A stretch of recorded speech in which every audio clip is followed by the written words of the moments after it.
அஸ்ஸலாமு அலைக்கும். Hi friends, நேற்று போட்ட மினி விலாகோட கண்டினியூவேஷன் தான் இது. ரீஹான் பிறந்து 2 மந்த்ஸ் ஆகிற வரைக்குமே ரயானை எங்கேயுமே வெளியே கூட்டிகிட்டு போகல. 45 டேஸ் முடிஞ்சதுக்கப்புறம் ரயானை கூட்டிகிட்டு நாங்கள் ஃபீலிங்ஸ் மாலில் ஃபன் சிட்டி தான் போயிருந்தோம். அப்போ ரீஹான் ரொம்ப குட்டி பேபின்றதுனால அழ ஆரம்பிச்சிட்டான். சரி, அதனால நாங்கள் ரயானை கொஞ்சம் நேரம் விளையாட வச்சுட்டு வீட்டுக்கு கூட்டிகிட்டு போயிட்டோம். வெளியே போகலான்னொன்னே எங்களுக்கு ஃபஸ்ட்டு இது தான் ஞாபகம் வந்துச்சு. ஏன்னா ரீஹானுக்கு 6 மந்த் ஆக போகுது. ஸோ இந்த ஃபன் சிட்டி கார்டு 6 மந்த் தான் அவைலபிள் சொல்லியிருந்தாங்க.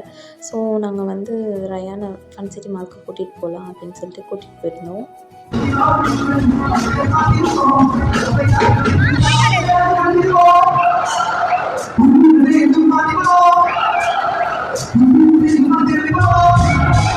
என்னடா பையன் மட்டும் ஜாலியாக இருக்கேன்னு பார்த்தா எங்களுக்கும் இந்த யுவன் சாங்ஸ்லாம் போட்டு அவங்க பாடிட்டுருக்கதை கேட்டோன்னே எங்களுக்கும் கொஞ்சம் என்டர்டைன்மெண்ட்டாக ஜாலியாக போச்சு. அப்படியே ஸ்நாக்ஸ்லாம் சாப்பிட்டுட்டு சீக்கிரமாக வீட்டுக்கு கிளம்பிட்டோம். நைட்டும் ஆகிடுச்சு.